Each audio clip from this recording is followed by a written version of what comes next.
ഹരേ നാരായണ ഹരേ നാരായണ ഹരേ നാരായണ. ഇന്നത്തെ ശ്ലോകം പ്രഥമസ്കന്ധത്തിലെ 1-ാമത്തെ അധ്യായത്തിലെ 9-ാമത്തെ ശ്ലോകമാണ് നമ്മൾ പഠിക്കാനായിട്ട് പോകുന്നത്. കഴിഞ്ഞ വീഡിയോയിലായിട്ട് പറഞ്ഞു, സൂതമഹർഷിക്ക് തൻ്റെ ഗുരുനാഥന്മാരിൽ നിന്ന് ലഭിച്ചിരിക്കുന്ന എല്ലാ കഴിവുകളും ലഭിച്ച ആളാണ് എന്ന് ശൗനകാദി മഹർഷിമാർ സംബോധനയായിട്ട് സൂതനോടായിട്ട് പറഞ്ഞത്. അതിൻ്റെ തുടർച്ചയായിട്ടാണ് 9-ാമത്തെ ശ്ലോകം നമുക്കായിട്ട് ഭാഗവതം പറഞ്ഞു തരുന്നത്. ആ 9-ാമത്തെ ശ്ലോകം നമുക്ക് പഠിക്കാം. ഹരേ രാമ രാമ രാമ ഹരേ ഹരേ, ഹരേ കൃഷ്ണ കൃഷ്ണ കൃഷ്ണ ഹരേ ഹരേ. ഓം നമോ ഭഗവതേ വാസുദേവായ. തത്ര തത്രാഞ്ജസായുഷ്മൻ ഭവതായദ്വിനിശ്ചിതം പുംസാമേകാന്തതഃ ശ്രേയസ്തന്നഃ ശംസിതുമർഹസി. തത്ര തത്രാഞ്ജസായുഷ്മൻ ഭവതായദ്വിനിശ്ചിതം പുംസാമേകാന്തതഃ ശ്രേയസ്തന്നഃ ശംസിതുമർഹസി. ഒന്നും കൂടി നോക്കാം. തത്ര തത്രാഞ്ജസായുഷ്മൻ ഭവതായദ്വിനിശ്ചിതം പുംസാമേകാന്തതഃ ശ്രേയസ്തന്നഃ ശംസിതുമർഹസി.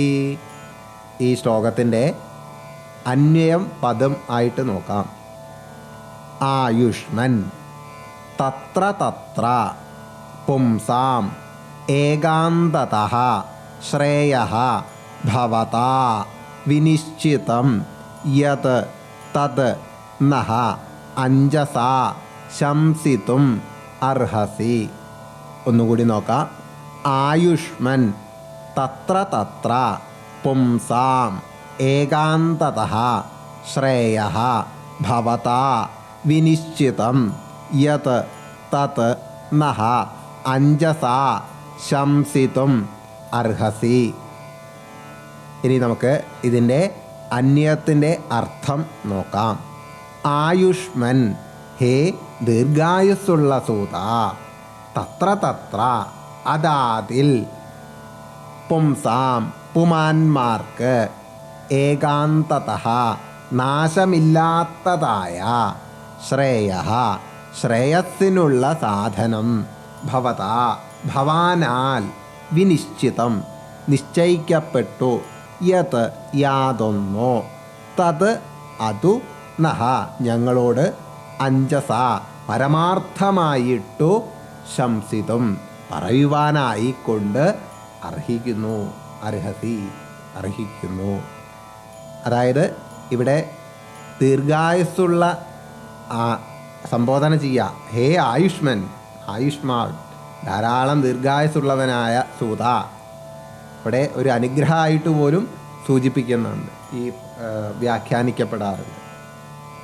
ശൗനകാദി മഹർഷിമാർ ആയുഷ്മാൻ, ആയുസ് ധാരാളം ഉണ്ടാവട്ടെ എന്നുള്ള അനുഗ്രഹത്തോടു കൂടി ഇവിടെ പ്രതിപാദിക്കുന്നത് കാണാം.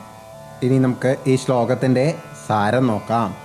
ഹേ ആയുഷ്മൻ, അതാത് ഗ്രന്ഥത്തിൽ നിന്നും മനുഷ്യർക്ക് നാശരഹിതമായ ശ്രേയസ്സിനെ സാധിക്കുന്നതിന് മതിയായ അനുഷ്ഠാനം ഏതാണെന്ന് ഭവാൻ നിശ്ചയിച്ചിരിക്കുന്നുവോ അതിനെ ആർജവത്തോടുകൂടെ ഞങ്ങളോട് പറയണം.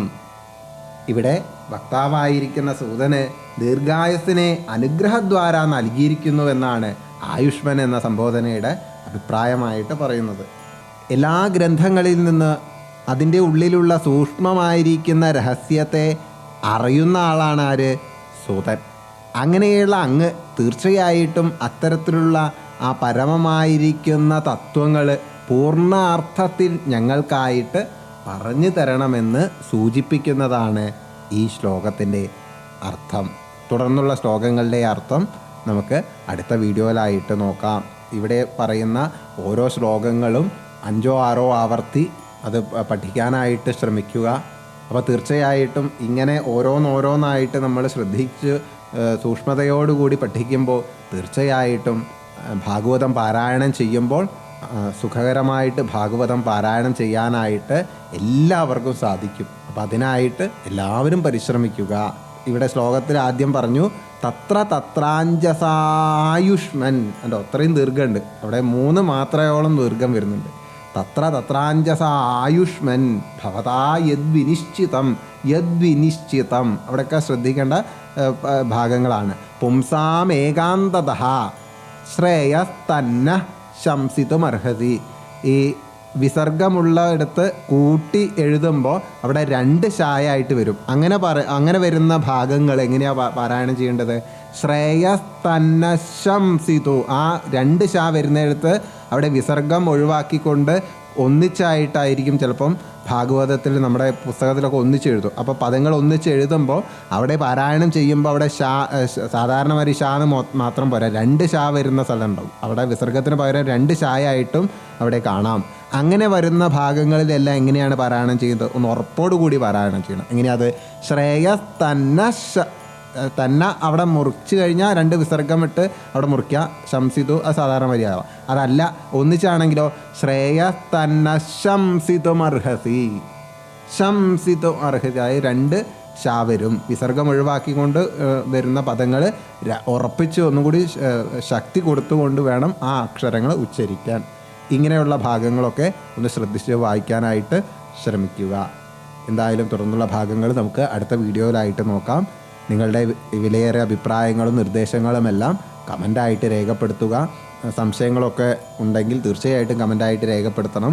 അതുപോലെ ഏതെങ്കിലും മാറ്റം വരുത്തണമെങ്കിൽ, അല്ലെങ്കിൽ ഇപ്പം ഇതുപോലെ തന്നെ മുന്നോട്ട് പോയാൽ മതിയെങ്കിൽ അങ്ങനെ ചെയ്യാം. അതല്ല എന്തെങ്കിലും മാറ്റം വരുത്തണമെന്ന് അഭിപ്രായമുണ്ടെങ്കിൽ അതൊന്ന് കമൻ്റായിട്ട് രേഖപ്പെടുത്തണമെന്ന് അഭ്യർത്ഥിക്കുന്നു. എല്ലാവർക്കും ഭഗവാന്റെ അനുഗ്രഹം ഉണ്ടാവട്ടെ. സർവം കൃഷ്ണാർപ്പണമസ്തു.